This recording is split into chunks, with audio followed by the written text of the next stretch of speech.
Next अगर हम इसकी इंस्ट्रूमेंटेशन की बात करें तो, और दोनों में से अगर कोई भी एक चैम्बर लें तो उसका इंटरनल फेस कुछ इस तरह दिखता है। ये मेटलिक ब्लॉक है जिसके अंदर हम सॉल्वेंट या सॉल्यूशन फिल करते हैं। ये ग्लास कैपिलरीज है, ये कंसेंट्रिक ग्रूव्स हैं जो इसके इंटरनल फेस के अंदर होते हैं, दोनों चैम्बर में होते हैं। और इन दोनों कंसेंट्रिक ग्रूव्स के अंदर एक इस फेस के एक सेकेंड फेस के बीच में सेमी परमेबल मेम्ब्रेन एग्जिस्ट करती है। ये इसकी इंस्ट्रूमेंटेशन है। सेकेंडली होता क्या है, उसके बाद जब ये हो जाता है हमारा ऑस्मोटिक इक्विलिब्रियम अटेन हो जाता है तो लास्टली हमको क्या मिलता है, एक हाइट डिफरेंस मिलता है। हाइट डिफरेंस ग्लास कैपिलरीज में उनके लेवल्स में किस चीज़ का हाइट डिफरेंस है, ये सॉल्यूशन का और सॉल्वेंट का। ग्लास कैपिलरीज में जो लेवल का डिफरेंस होता है, जो ये हाइट होती है, उसको ऑस्मोटिक हेड कहते हैं। ये लेवल इंक्रीज हो गया ना यहाँ सॉल्यूशन का, पहले यहाँ तक था, फिर जब सॉल्वेंट के अंदर गए इक्विलिब्रियम अटेन हुआ, उसके बाद सॉल्यूशन का इंक्रीज हो गया।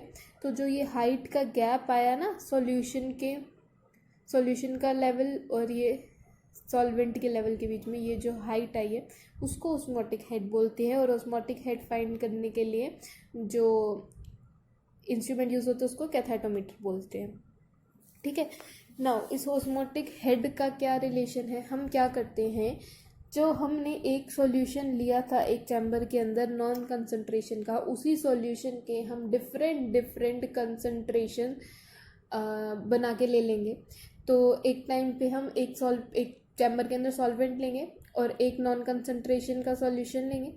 नेक्स्ट टाइम वही एक्सपेरिमेंट हम करेंगे, वही ऑस्मोमीटर यूज़ करेंगे, उसके अंदर सेम सॉल्वेंट लिया, जो सॉल्यूशन लिया सेम ही सॉल्यूशन लिया लेकिन डिफरेंट कंसंट्रेशन पे। ऐसे डिफरेंट कंसंट्रेशंस पे हम different osmotic heads find out कर लेंगे।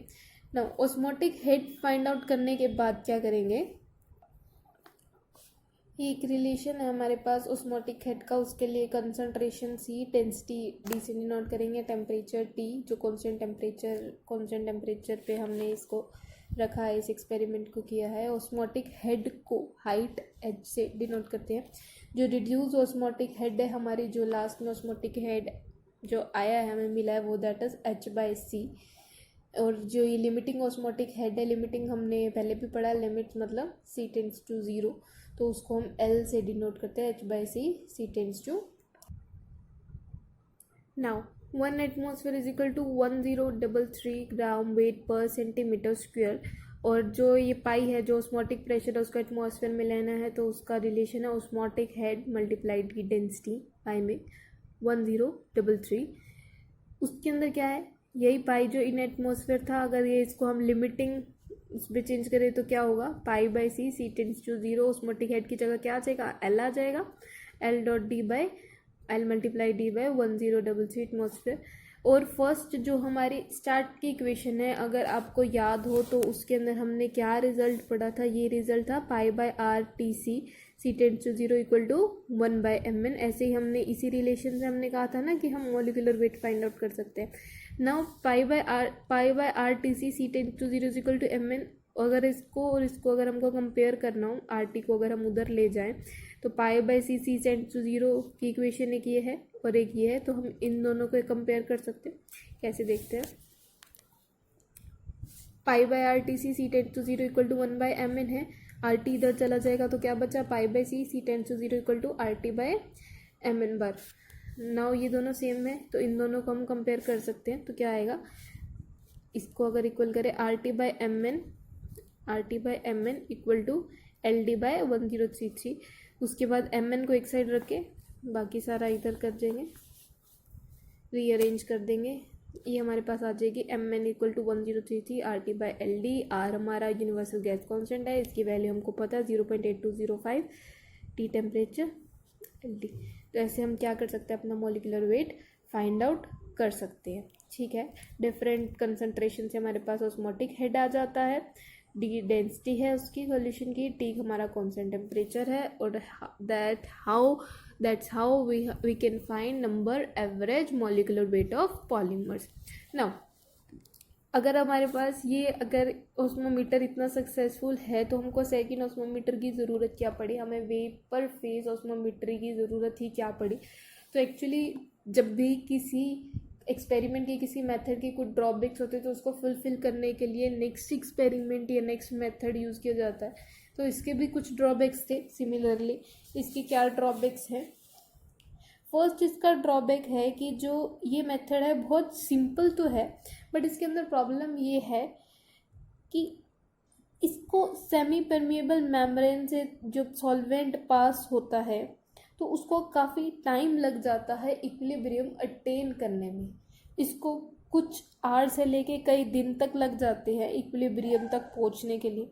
सेकंड इसका प्रॉब्लम है non availability of semi permeable membrane. जो सेमी परमिएबल मेम्ब्रेन है वो इतनी इजीली अवेलेबल नहीं है, और जो अवेलेबल हैं कॉमनली दैट इज़ कुछ एग्जांपल है जिसके जेल सेलोफेन मेम्ब्रेन होगी, बैक्टीरियल सेलुलोज मेम्ब्रेन होगी, डीनाइट्रेट कोलॉइडल मेम्ब्रेन है। ये सारी मेम्ब्रेन जो है ये मेम्ब्रेन अवेलेबल तो है इजीली कमर्शियली, बट इनके अंदर प्रॉब्लम क्या है कि ये लो मोलिकुलर वेट के जो पॉलीमर्स होते हैं उनको पास करने देती है। ठीक है, permeable to low molecular weight polymers. Permeable मतलब परमिट करना, परमिशन देना पास करने के लिए अपने थ्रू। तो इनकी वजह से क्या होता है कि जो मोलिकुलर वेट होता है वो एक्चुअल वेट से ज़्यादा आता है, जिसकी वजह से एरर्स आते हैं, जिसकी वजह से हमें एक्यूरेट आंसर नहीं मिलता, एक्यूरेट मोलिकुलर वेट पॉलीमर्स का नहीं पता चलता। लास्ट इसका ड्रॉबैक ये है कि ये जो मेम्ब्रेन ऑस्मोमेट्री है वो मोलिकुलर वेट की एक पर्टिकुलर रेंज शो करता है, दैट इज़ 30,000 to 1 लाख।